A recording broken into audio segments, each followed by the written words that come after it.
morning. I need to wake up my notepad here.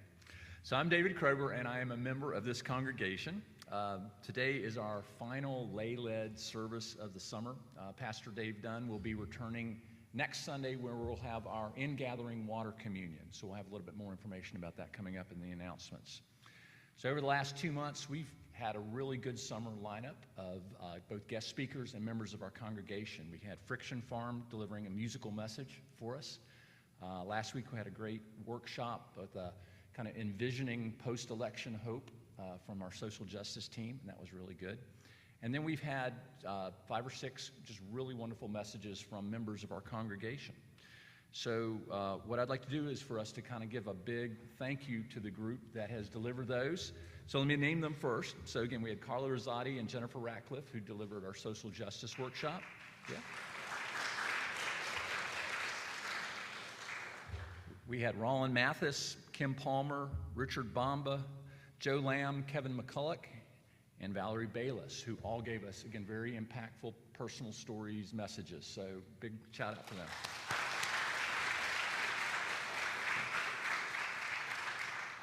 So if I know a lot of people travel during the summer. If you missed any of those, they're up on our YouTube channel. If you search UUMAN, there's not a whole lot of options on YouTube, but go to there and watch the past services. I would encourage you to do that. So today we're going to welcome Meredith McCaskey to the pulpit. Meredith has been attending UUMAN since October of 2023, and she became a member just this past February. She grew up in Colorado, but married an Air Force pilot. And after moving all over the country, she, her husband Nate, and their children Sean and Muriel have now settled in Marietta. Meredith is a stay-at-home mom, a novelist, a blogger, an amateur artist, and a classically trained pianist who mostly plays for herself, but sometimes shares that gift with our congregation. She was raised as a conservative evangelical Christian and began deconstructing that faith in her late 20s. She now describes herself as spiritually murky, but very much at home with the principles and the community of Unitarian Universalism. So on behalf of Meredith, our minister Dave Dunn, our director of religious exploration Lexi Brown, music director Alex Peach, my fellow worship associates, and the dedicated technical team that is making today's live stream possible, I would like to welcome you to the Unitarian Universalist Metro Atlanta North congregation, which we lovingly call UUMAN. We are a liberal faith community with the mission to nurture our spirit, strive for justice, and transform the world. No matter who you are, whom you love, or where you are on your spiritual journey, you are welcome here. If there's anyone visiting us for the first time and you feel comfortable doing so, please stand and introduce yourself so that we can worship together as friends today. Do you have any visitors over on this side? Okay, somebody, yeah. Good morning, welcome. Okay, so there's a QR code on the back of your order of worship. You can scan that to give us information, contact information, and then we have a greeter team out here at the table that can also tell you all about that. So we're glad you're here with us today. Okay, a couple of announcements. So as I mentioned before, Reverend Dave will be back from a pond or a special place that's meaningful to you. But what we'll do is we'll have a ceremony where you bring that water forward and we mingle it with a little bit of the water from last year's service. So it provides that continuity. So we encourage you to come and participate in that next week. All ages are welcome in service. We don't have any children in here. There's a fun knit and crochet activity going on during the service today. So if you'd rather do that, and next week there's going to be a fundraiser car wash. So the kids will be doing that as kind of the last Sunday of the summer. There'll be a fundraiser car wash going on here in the parking lot. The schedule for the second hour adult enrichment offerings is in your printed order of worship, along with some other upcoming events. And as always, the Breeze calendar or the events on the website is the best place to get the latest information on what's going on with that. And so now let's greet each other with a hand, or if you're more comfortable, elbow of friendship.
Good morning.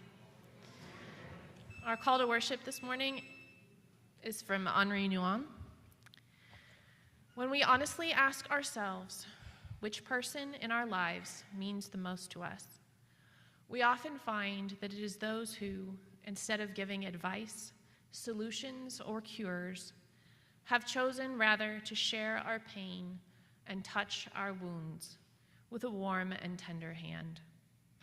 The friend who can be silent with us in a moment of despair or confusion, who can stay with us in an hour of grief or bereavement, who can tolerate not knowing, not curing, not healing, and face with us the reality of our powerlessness. That is a friend who cares.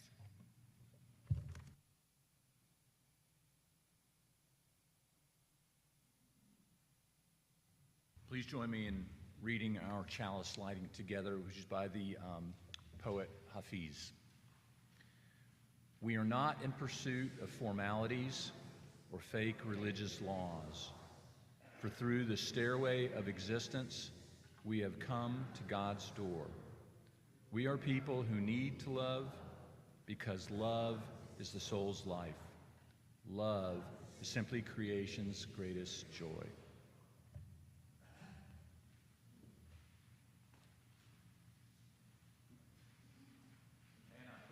In singing hymn 1012, When I Am Frightened, in your teal hymnal. Alex will play through once, and then we will sing it together.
this point in our service, we share our joys with each other to magnify them and our sorrows to divide the weight of our pain.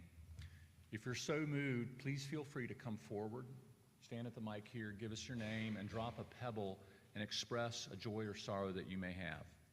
For those of you attending via our live stream, if you have a joy or sorrow that you wish to share, please drop it in the chat, and I will read those at the end.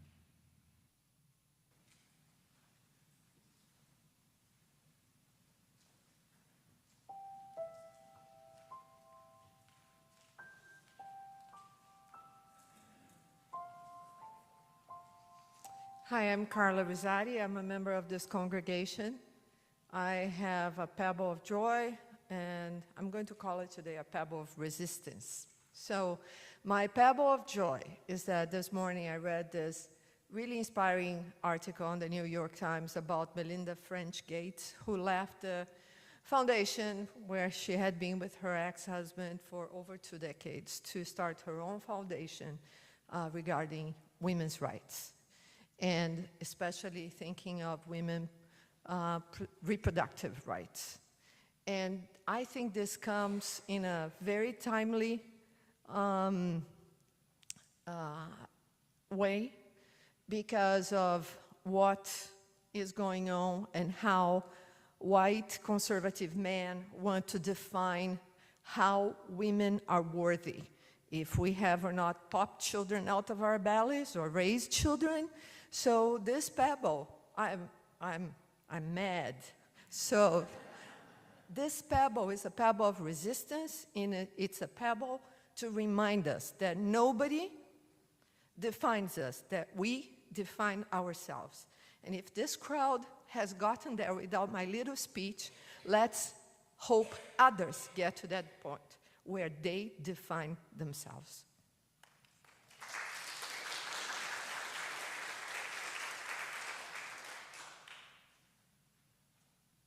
Have anything nearly as inspiring as that. So I have a joy. I have been working very, very hard, and for the past 10 years I've been an event photographer, and so I finally opened up and launched, finally, officially, my photography business in the Atlanta area. So if you have anybody, please help me out. Thank you guys so much.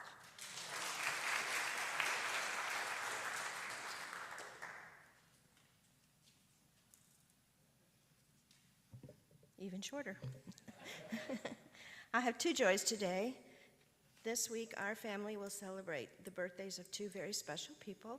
My daughter, Margaret, happy birthday, sweetheart, and my son-in-law, Jacob, who will have his birthday on Friday.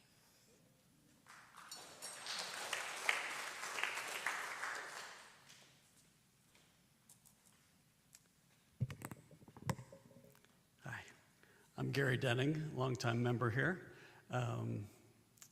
I would say in the past year or so, I haven't heard from my daughters nearly as often as I would like.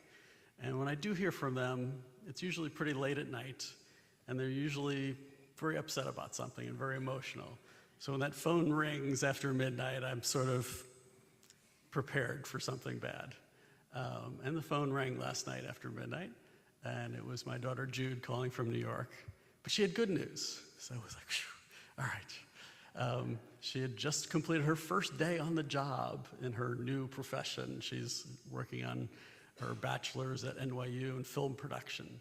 So she spent the day on the set. The morning show, it's not something I've ever seen, but it's on Apple TV, apparently very popular. So she had spent the day on the set and had a fantastic experience, and she called me with like 10 funny stories she wanted to share. So here's to having great daughters.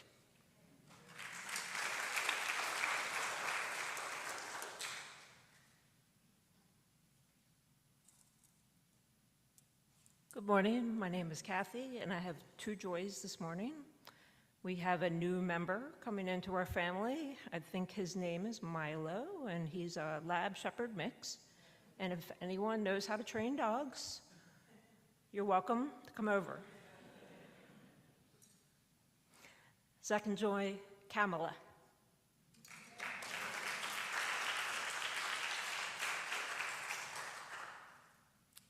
Hi, I'm Jennifer Ratcliffe. This is also a pebble of resistance. My compatriots Venezuelans are voting today, so we are very excited. But there's a lot of resistance, and international observers have already been deported, so we'll see what happens.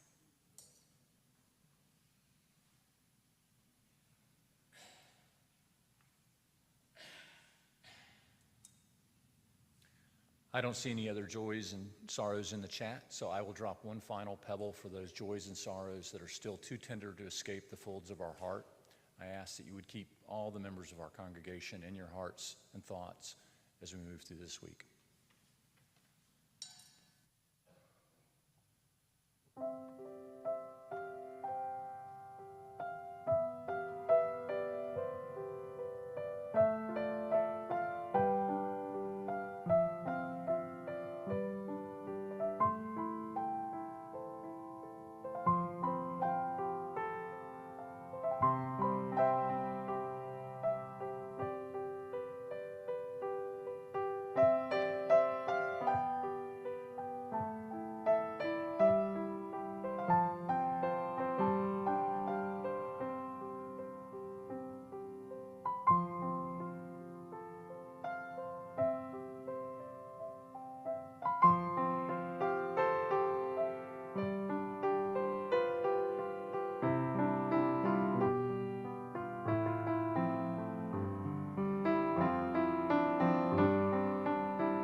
Thank you, Alex. Imagine that one day you were going about your daily life and suddenly a bomb explodes near you. You might be at work or the grocery store or chilling in front of the television or talking to a friend, and out of nowhere comes an explosion. No one else seems to notice what happened. When you try to explain about the bomb, people look at you strangely. They may try to reassure you. You look fine. Maybe you just dreamed it. And after a time, you begin to think, maybe they're right. Uneasily, you move on with your life. And then it happens again, and again, and it keeps happening. Daily life becomes a war zone that only you are aware of. You're trapped in the midst of shockwave and radiation, and you can't die. You wish that the bombs would kill you, not because you want to be dead, but because death seems the only way to escape the war zone. Your friends, your family, your coworkers, and neighbors are confused about the change in you because nobody is aware of the war zone you've been living in. Nobody can see or hear the bombs but you.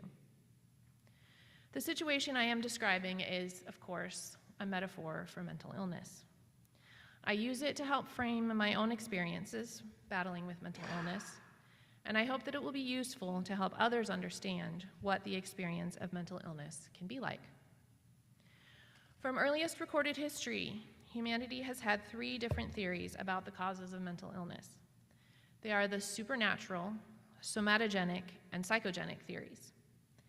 The supernatural theory views people with mental illness as being demon-possessed or cursed by a deity for some terrible sin. The somatogenic theory sees mental illness as stemming from a disorder in the body, whether illness, genetic causes, or an imbalance of chemicals in the brain or the body. The psychogenic theory sees mental illness as a product of trauma or stress. While modern Western medicine's treatment of mental illness is usually a balancing act between psychogenic and somatogenic practices, the supernatural theory is still alive and well in our society, particularly in certain religious sects. I was raised in an evangelical Christian home. My struggles with depression began in my mid-teen years, but since my family environment was devoid of a proper understanding of mental health, I had to deal with it on my own for many years. In my family, mental illness wasn't talked about. Depression was seen as a spiritual issue, evidence of a lack of faith or trust in an all-powerful God, which could be combated and even cured with repentance, prayer, and Bible study. Psychiatric medication was viewed with extreme suspicion as unhelpful at best or actively harmful at worst. This attitude pushed my own mental health struggles into the shadows, and such is the case for millions of other people whose families and communities don't have an understanding of and vocabulary for mental health and mental illness. It is better to be invisible than to be condemned as lacking in faith, lazy or attention-seeking, or just needing to snap out of it. From a historical perspective, invisibility has been the only protection of the mentally ill. From ancient times and still to this day, suffering people have been feared as demon-possessed, locked up in asylums, and treated with unspeakable cruelty. Modern society has psych wards, isolation wards, and institutions, politer and more humane ways of separating the mentally ill from, quote, normal people.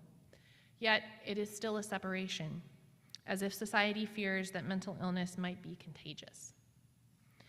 People who deal with mental illness know the drill. When you stop being able to mask yourself and present as normal, you must quarantine yourself, or somebody else will do it for you. I use metaphors and imagery a lot to help me make sense of my life, and I have created 3 images to describe 3 facets of mental illness. I call them the monster, the bully, and the darkness.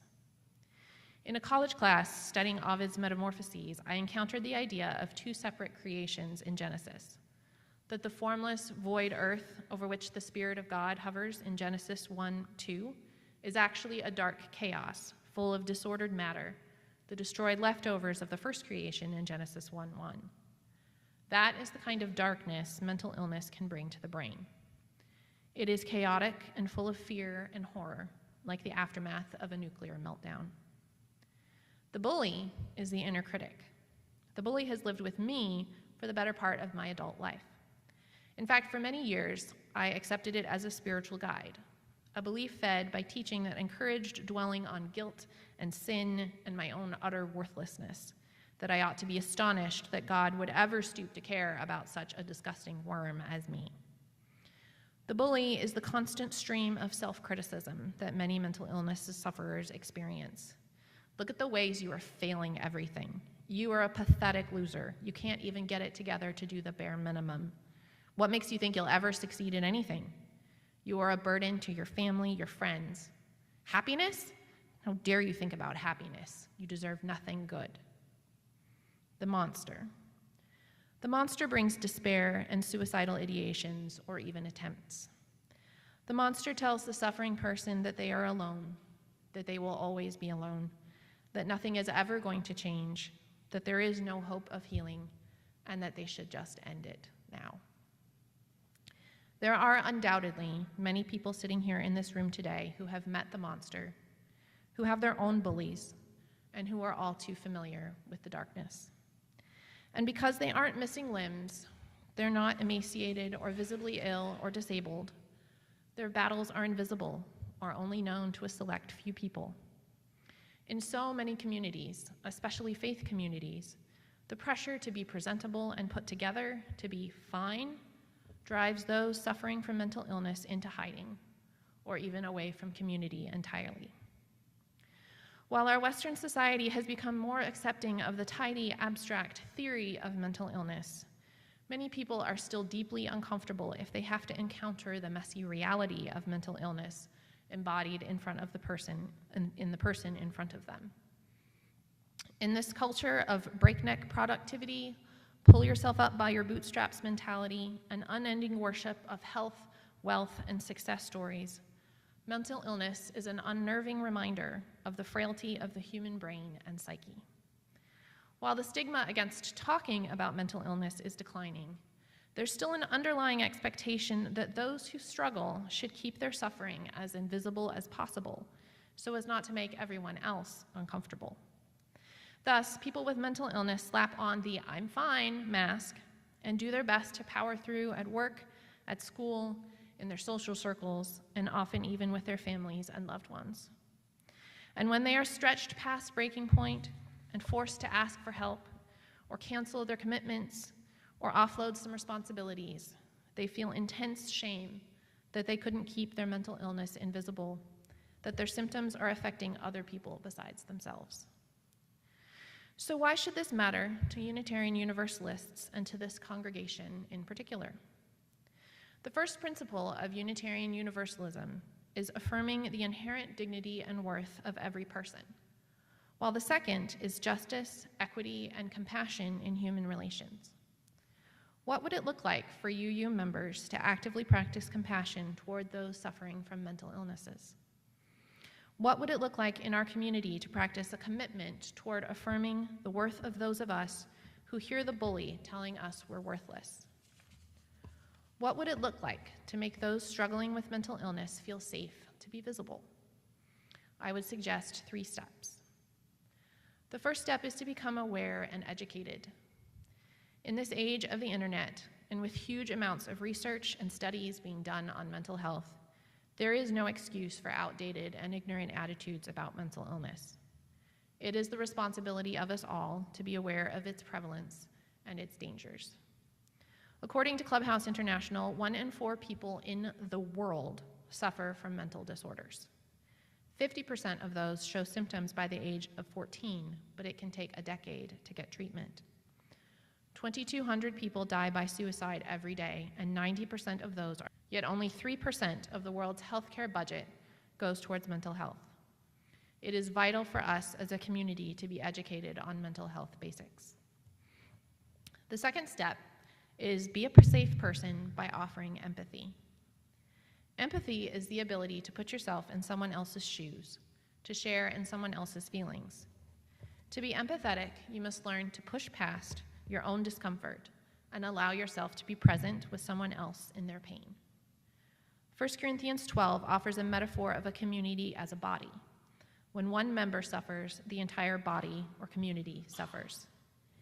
Yet too often, people with mental illness don't feel safe to be honest about their struggles with anyone. They fear being too needy, being written off as melodramatic or high maintenance, or having their struggles dismissed or judged or minimized. Personally, I have spent many nights trying to fight back the monster and the darkness alone, because the bully had me convinced that I would be burdening my family or friends to reach out and ask for someone's empathetic presence. If someone shares with you that they deal with mental illness, realize that it most likely took a lot of courage for them to tell you that they are fighting against a whole human history's worth of stigma and ostracization, telling them that they need to hide their struggles. The third step towards making mental illness visible is doing what you can as individuals and collectively as a community. This can be as simple as picking up your phone and calling or texting someone to let them know you're thinking of them. It's okay if you don't know what to say. Offer a listening ear or a shoulder to cry on. Listen without judgment, with empathy and curiosity, and resist the impulse to give advice or offer platitudes. Perhaps someone is struggling to find care or feels too overwhelmed or too scared to even try. Taking the first step towards getting care is often extremely difficult for people who are just trying to stay alive and function at a very basic level. Consider if you might do some internet research for them, for local therapists or psychiatrists who accept their insurance. Offer to bring them groceries or a meal or a Starbucks. Pick up their medications, fold their laundry, mow their lawn. There are 100 ways you can give a small amount of your time and thought to help someone know that you care. I am extremely lucky in that I have health insurance. I have been able to see good doctors and good therapists, and I have a kind and caring husband who is able to pick up the slack for me at home and with our kids when the monster, the bully, and the darkness are beating me up. Millions of others are not so lucky. They fight their battles with little or no support systems, which creates its own kind ourselves. What could it look like to take mental health seriously in our congregation and in our community? Where might we choose to invest our time, money, and talents if we believed that one of the most important aspects of a healthy world, of a world that lives out Unitarian Universalist principles, is making sure that nobody is fighting their mental health battles alone? That question is not something that can be answered in the space of a sermon, by me, or by any one person. But it is an important question, and one which I hope we will be willing to reflect on and discuss over weeks, months, and years. For today, it is my hope that you will commit to honoring in your own mind and heart those who must fight for their mental health. Jenny Lawson, in her book Furiously Happy, a funny book about horrible things, when you come out of the grips of a depression, there is an incredible relief, but not one you feel allowed to celebrate. Instead, the feeling of victory is replaced with anxiety that it will happen again, and with shame and vulnerability when you see how your illness affected your family, your work, everything left untouched while you struggled to survive. We come back to life thinner, paler, weaker, but as survivors. Survivors who don't get pats on the back from coworkers who congratulate them on making it.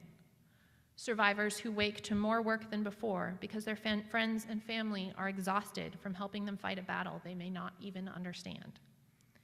I hope to one day see a sea of people all wearing silver ribbons as a sign that they understand the secret battle, and as a celebration of the victories made each day as we individually pull ourselves up out of our foxholes to see our scars heal and to remember what the sun looks like." End quote.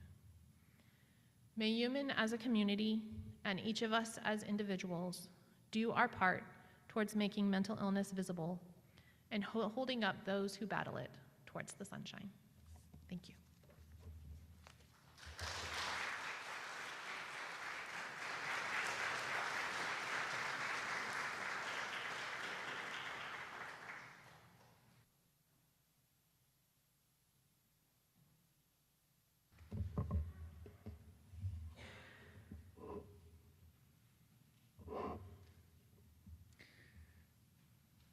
All right, so in an effort to further and fulfill the vision and mission of our congregation, we ask that our members and friends give of their time, talent, and treasures, share of their time, talent, and treasures. So with this, we'll now take the offering. You can donate in the baskets. You can also give using the Breeze application. A quick reminder that this month's 50/50 recipient is UU the Vote. It's on behind me. So any checks or Breeze donations that are specifically designated as 50/50 during the month of July will support the work of UU the Vote.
accept this offering generously given by our members and friends to further the work of this congregation, weaving a tapestry of love in our lives, our community, and the larger world.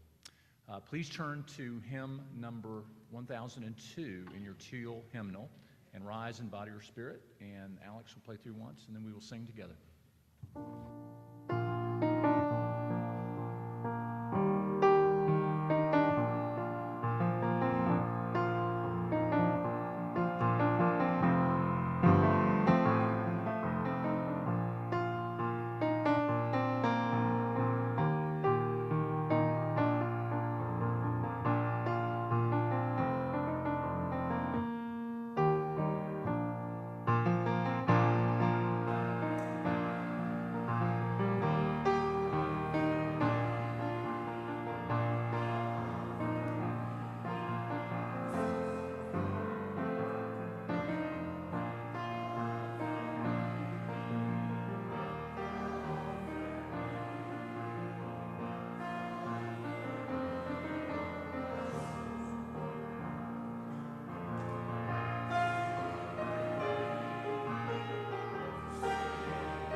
Please join me as we extinguish our chalice together with the reading that is in your printed order of service.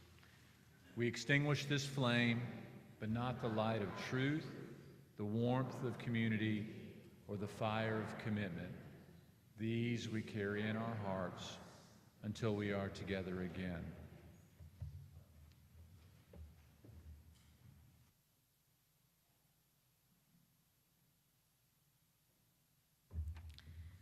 The benediction is from Matt Haig's book, Reasons to Stay Alive. You have survived everything you have been through, and you will survive this too.